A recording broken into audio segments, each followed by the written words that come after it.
बेटा क्या खतरनाक आ रहा है ये जिस दूरस्थ इलाके में हुआ है उसका मतलब ये है कि अभी तक किसी के पास इस सवाल का साफ जवाब नहीं होगा कि ये क्यों हुआ है। ग्लेशियरों पर शोध करने वाले विशेषज्ञों के मुताबिक हिमालय के इस हिस्से में ही 1000 से ज्यादा ग्लेशियर हैं। विशेषज्ञों का मानना है कि सबसे प्रबल संभावना ये है कि तापमान बढ़ने की वजह से विशाल हिमखंड टूट गए हैं, जिसकी वजह से उनसे भारी मात्रा में पानी निकला है और इसी वजह से हिमस्खलन हुआ होगा और चट्टानें और मिट्टी टूटकर नीचे आई होगी। भारत सरकार के वाडिया इंस्टीट्यूट ऑफ जियोलॉजी से हाल ही में रिटायर हुए डीपी डोभाल कहते हैं, हम उन्हें मृत बर्फ कहते हैं क्योंकि ये ग्लेशियरों के पीछे हटने के दौरान अलग हो जाती है और इसमें आमतौर पर चट्टानों और कंकड़ों का मलबा भी होता है। इसकी संभावना बहुत ज़्यादा है क्योंकि नीचे की तरफ भारी मात्रा में मलबा बहकर आया है। कुछ विशेषज्ञों का ये भी मानना है कि हो सकता है कि ग्लेशियर की किसी झील में हिमस्खलन हुआ है, जिसकी वजह से भारी मात्रा में पानी नीचे आया हो और बाढ़ आ गई हो।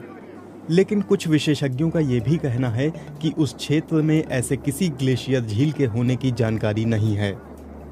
डॉक्टर डोभाल कहते हैं, लेकिन इन दिनों ग्लेशियर में झील कितनी जल्दी और कब बन जाए ये भी नहीं कहा जा सकता। हिंदू कुश हिमालय क्षेत्र में ग्लोबल वार्मिंग की वजह से बढ़ रहे तापमान के कारण ग्लेशियर पिघल रही है, जिसकी वजह से ग्लेशियर झीलें खतरनाक विस्तार ले रही हैं और कई नई झीलें भी बन रही हैं। जब उनका जल स्तर खतरनाक बिंदु तक पहुंच जाता है, वो अपनी सरहदों को लांघ देती हैं और जो भी रास्ते में आता है उसे बहा ले जाती हैं। इसमें रास्ते में आने वाली बस्तियां और सड़क और पुलों जैसे आधारभूत ढांचे भी होते हैं। हाल के बरसों में इस क्षेत्र में ऐसी कई घटनाएं हो चुकी हैं।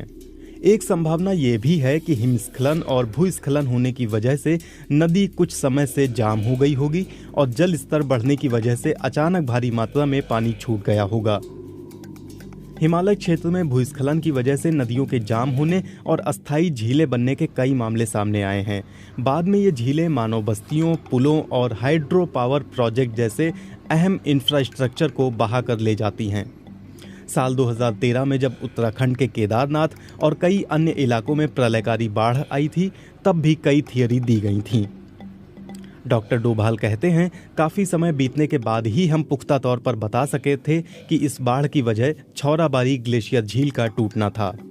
उत्तराखंड के अधिकारियों का कहना है कि धौली गंगा नदी में ये बाढ़ क्यों आई है, इसका पता लगाने के लिए विशेषज्ञों का दल भेजा जा रहा है।